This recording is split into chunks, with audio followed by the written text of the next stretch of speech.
When we hear the phrase $1 million custody battle, our minds often go straight to the dollar signs, but this fight isn't just about money. It's about power, control, and emotions that have festered long after a relationship has ended. Behind the legal filings and courtroom appearances is usually a storm of resentment, betrayal, and unresolved conflict. But the tragedy is, while two adults wrestle for dominance, a child is often left stuck in the middle, voiceless and confused. Children are not pawns in a game of revenge, they are not leverage, they are not a weapon, and they are certainly not a scoreboard to keep track of who's winning. Yet time and again we see parents use their child as a tool to hurt the other parent. They sabotage visits, deny calls, or fill little ears with big opinions. And what gets lost in all of this? The child's right to a childhood free from adult chaos. Some parents believe the courtroom will give them closure. But here's the truth. The law can assign custody, but it can't heal emotional wounds. It doesn't hug your child when they cry or explain why their parents can't speak civilly. Court battles leave scars, not solutions. You might win the case, but still lose the connection with your child in the process. And when that bond breaks, no amount of legal victory can fix it. We also need to understand that money can buy legal representation, but it can't buy love, time, or memories. You can spend $1 million on court fees, experts, and investigations, but none of that will replace a lost birthday, a missed school play, or the simple act of reading a bedtime story. Children don't care about settlements or court orders. They care about who showed up, who listened, who loved them through the storm. Even in the midst of heartbreak and conflict, we have a duty to protect the emotional well-being of our children. A bitter breakup is no excuse for a broken childhood. It's not just about what you say to your ex. It's about what your child hears, sees, and internalizes. Every moment of conflict teaches them something about relationships, about love, and about themselves. So the question becomes, what are you teaching? Co-parenting doesn't require friendship. It requires maturity. It requires two people who can set aside personal pain for the sake of a shared responsibility. You don't have to like each other, but you do have to work together. And if that feels impossible, there are professionals who can help: therapists, mediators, counselors, people trained to guide families through conflict transitions. Getting help isn't weakness. Ignoring the damage is. At the end of the day, your actions today will echo in your child's future. Every angry email, every missed exchange, every insult thrown in front of your child becomes a brick in the foundation of their emotional life. You have a chance right now to model strength, empathy, and resilience. You only get one shot at this. Don't let your pride cost your child their peace. Don't let a courtroom become their childhood memory. Children are not pawns in a game of revenge, yet in the middle of a heated custody battle, that's exactly what they often become. When emotions run high and wounds from the relationship are still fresh, it's easy for parents to lose sight of who's truly being affected. A child is not a piece on a chessboard to be moved around strategically to win points or punish the other parent. They're not a weapon, and they're certainly not a messenger for adult grievances. Treating them as anything less than the innocent party in this situation is not only unfair, it's deeply damaging. Too often, one parent will try to control or influence the child's perception of the other. This might mean bad, mouthing the other parent, blocking communication, or even manipulating situations to make the child feel conflicted or guilty for wanting to spend time with both. These actions might feel justified in the heat of emotion, especially if there's unresolved hurt, but in the long run, they poison the child's emotional health. No matter how justified you think your anger is, your child still deserves a full, loving relationship with both parents unless there's genuine danger involved. Using a child as leverage doesn't just strain their relationship with the other parent, it creates internal conflict and emotional confusion. Kids need consistency, love, and support, not chaos. They shouldn't have to wonder whose side they're supposed to be on or feel like their loyalty is being tested. That's a burden no child should carry.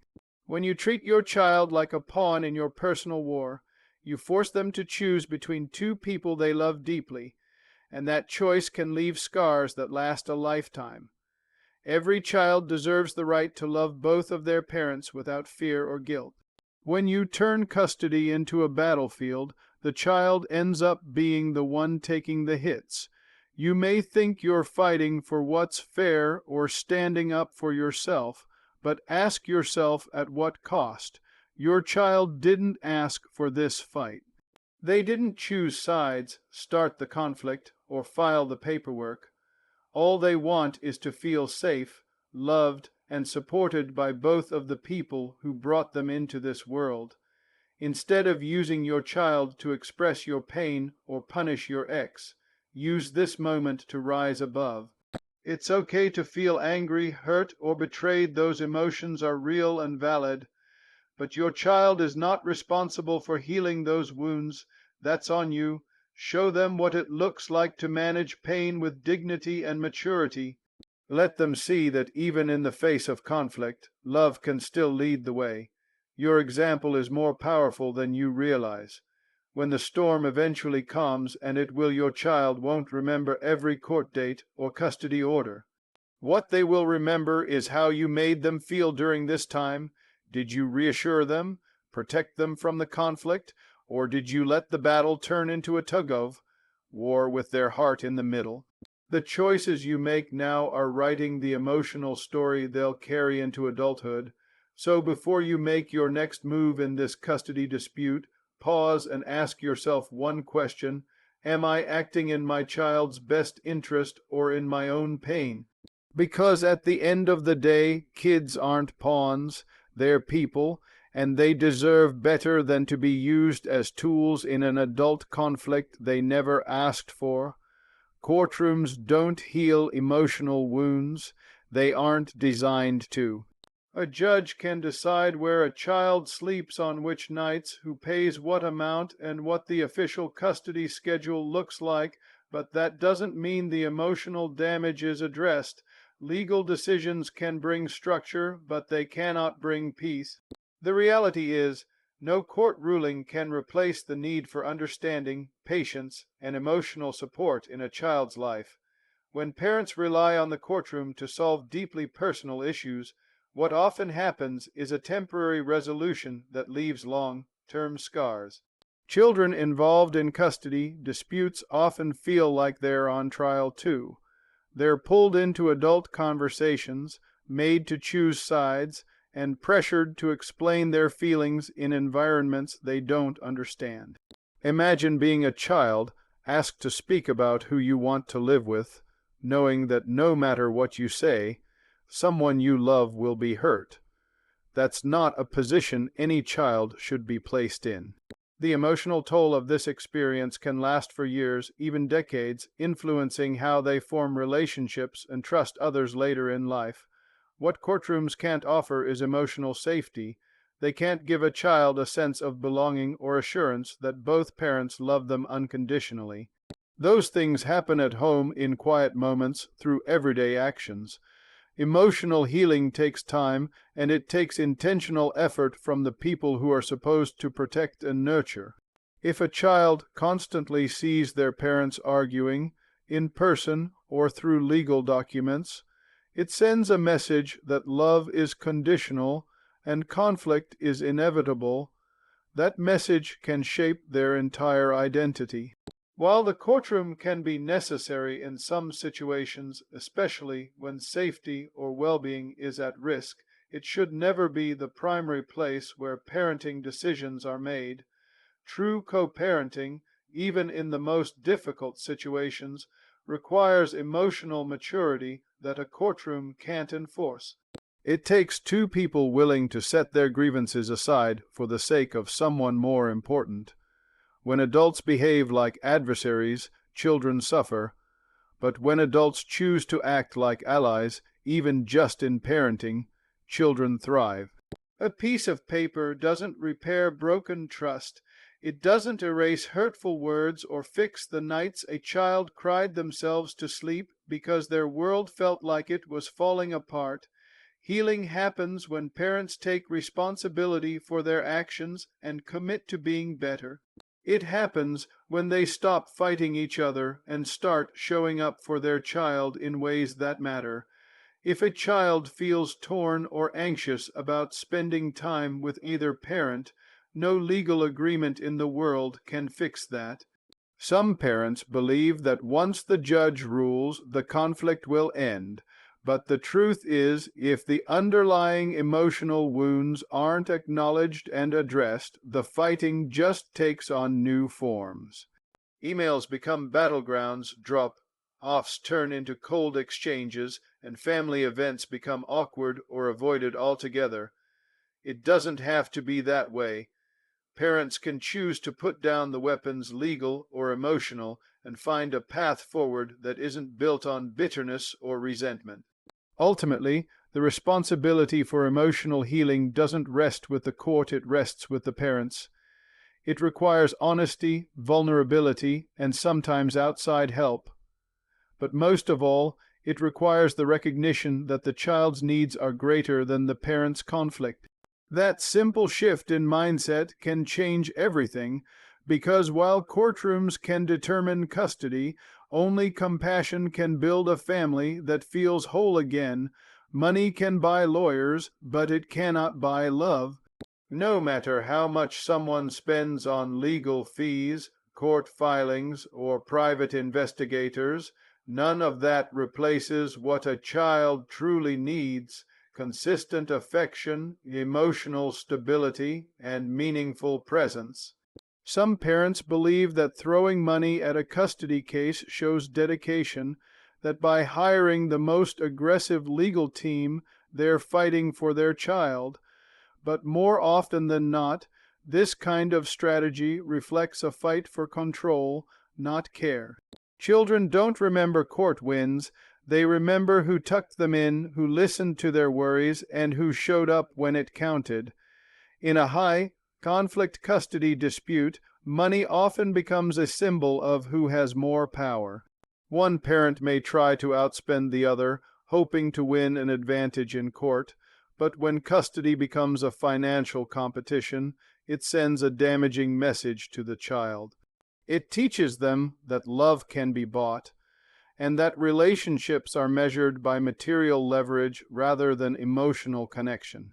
This can confuse their understanding of what real love looks like, causing them to associate affection with gifts, favors, or control instead of kindness, support, and reliability.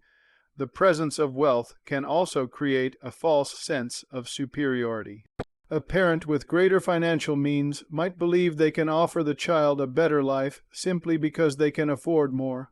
Nicer clothes, a bigger house, better vacations. But those things are not what make a home. Emotional safety, trust, and love are not for sale. A child would often rather live in a modest home filled with warmth than a luxurious one where they feel like a bargaining chip. Emotional neglect cannot be hidden behind material comfort, and deep down, children know the difference. When the focus of the custody fight shifts toward money, time and attention tend to shift away from the child. Energy is spent on building legal arguments, compiling evidence, and winning in court instead of nurturing the relationship that truly matters. Instead of asking, "What does my child need emotionally right now?"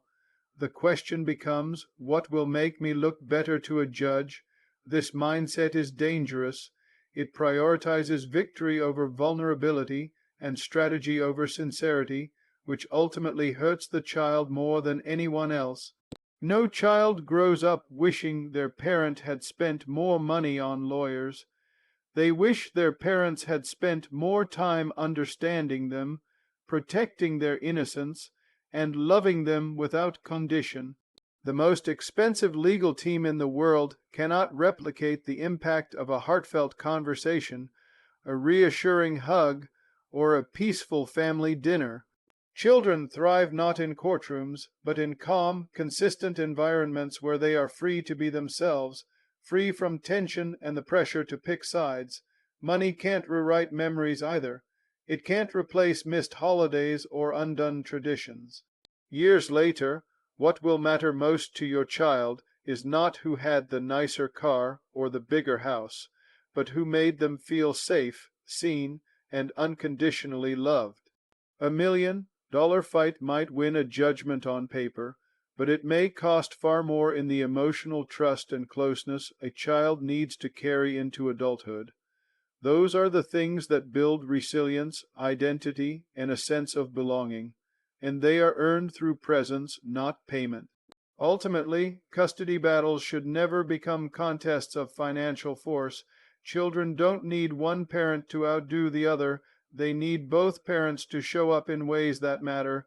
They need eye contact, not courtroom transcript. They need bedtime stories, not legal arguments. Love can't be bought, and children know when love is genuine. If parents focused half as much on nurturing their children as they do on fighting each other in court, the emotional outcomes would look a lot different for everyone involved. A bitter breakup doesn't justify a broken childhood.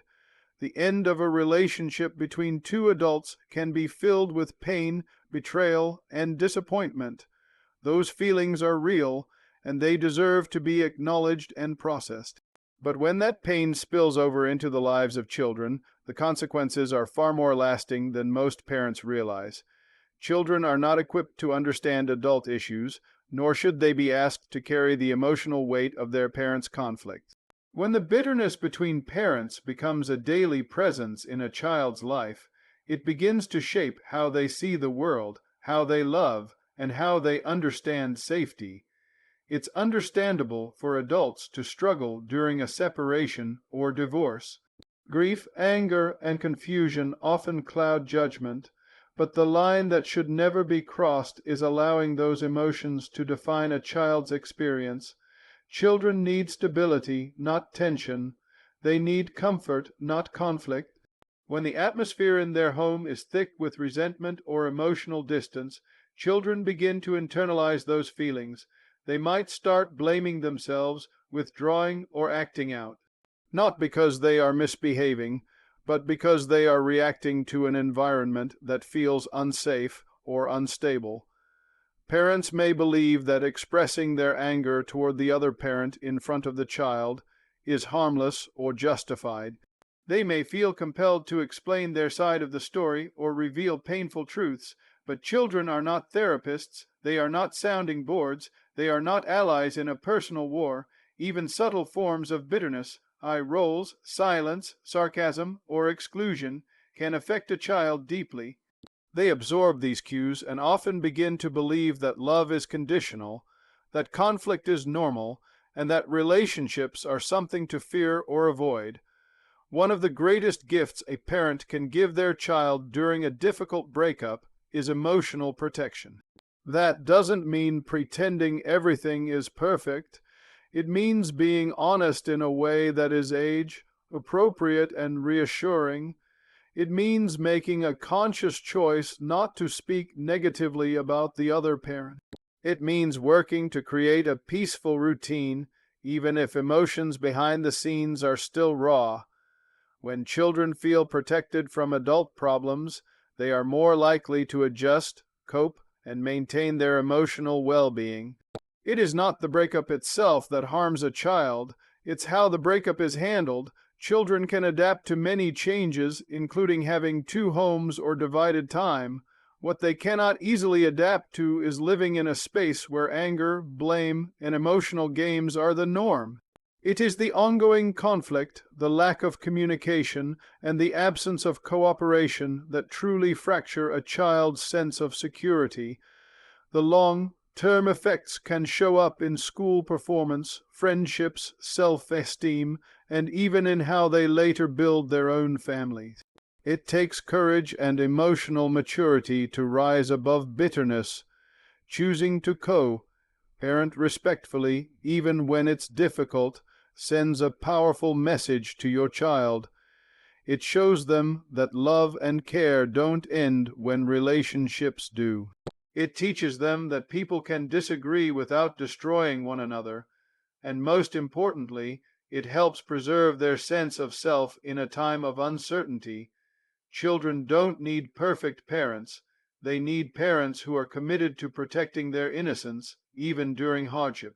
At the end of the day, the relationship between two adults might be over, but the shared responsibility for the child is not.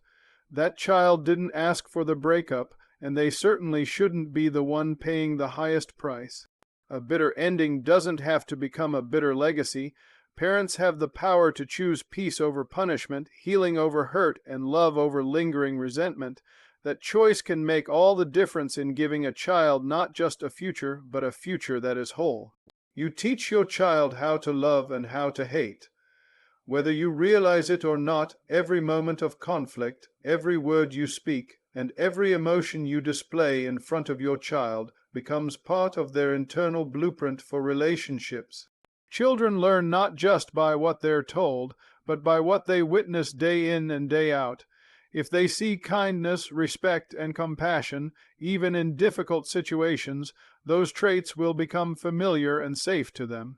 But if they grow up surrounded by bitterness, yelling, or cold silence, those patterns begin to feel normal even if they are harmful. When you speak about the other parent with disdain, when you roll your eyes, make sarcastic comments, or vent your frustrations in earshot of your child, you're not just expressing your anger. You are actively shaping how your child will one day treat someone they love.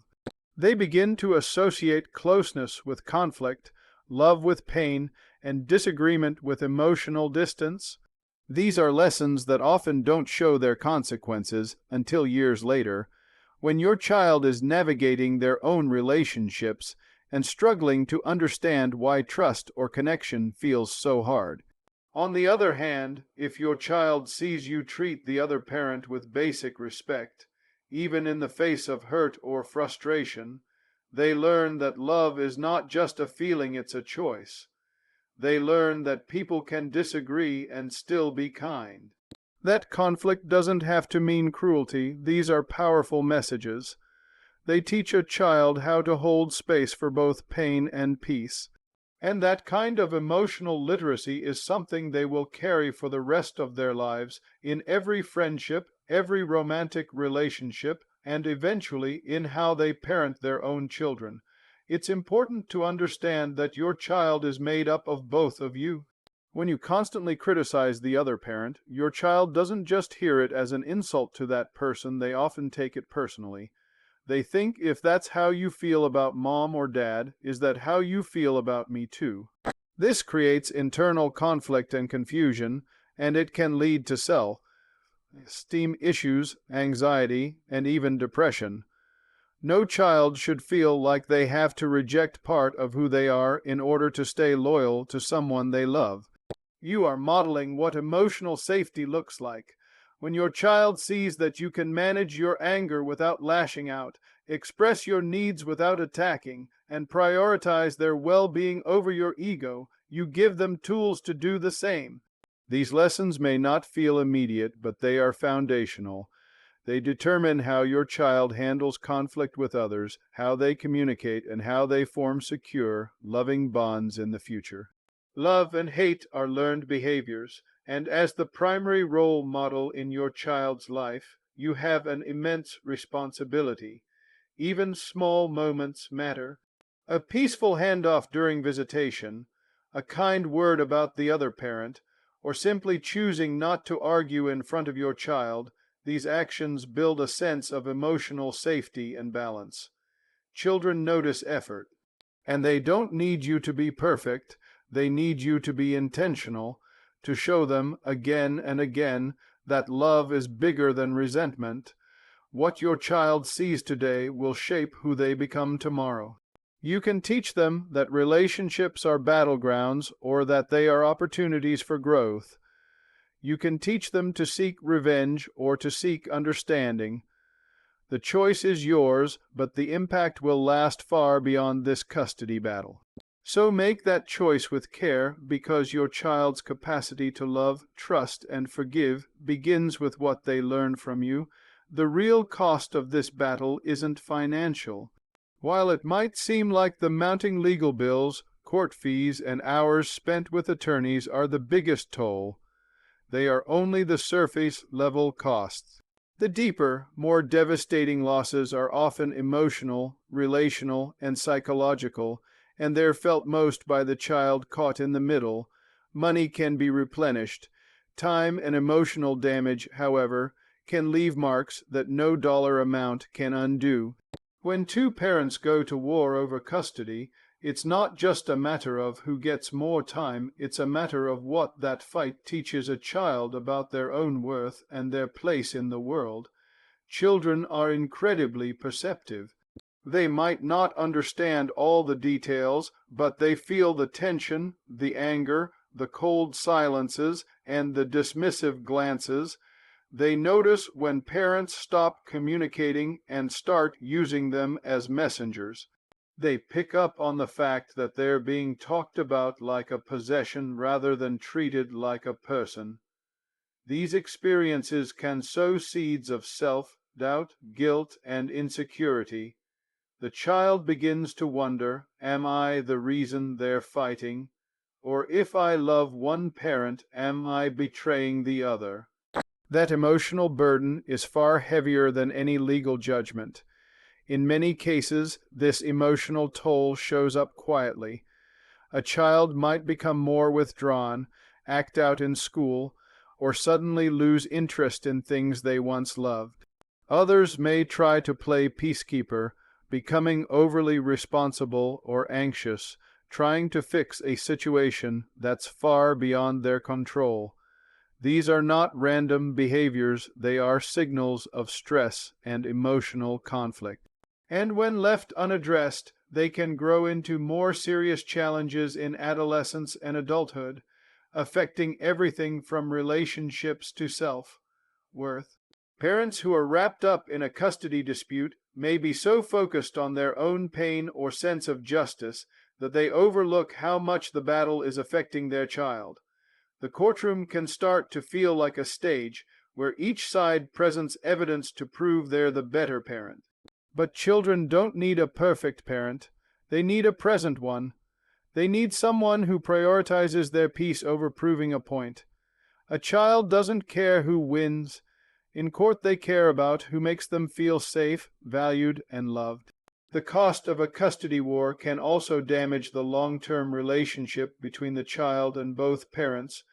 When one parent tries to undermine the other, it doesn't just damage that connection, it can backfire entirely. Children often grow up and look back on the situation with clarity.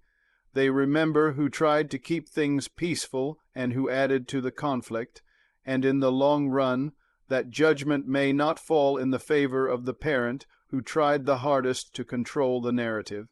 Respect cannot be demanded through a ruling, it must be earned through behavior. What's often missed in the chaos of a custody fight is the opportunity for healing. While separation or divorce is hard, it can also be a turning point, a chance to create a new kind of family dynamic that is healthier and more respectful. But that requires both parents to be self-aware, to put their child's needs first, and to make decisions that aren't driven by ego or vengeance. When this is done well, a child learns that while life can be messy, love and stability are still possible. And that lesson is priceless, so before spending another dollar on the next legal maneuver, take a step back and ask, what is truly being invested in here? Is it a future where your child feels torn and burdened? Or one where they know, without a doubt, that they were protected emotionally, even when everything else was falling apart? Because the true cost of a custody battle isn't measured in bank statements, it's written into the heart and memory of your child. And that cost, once paid, is rarely forgotten.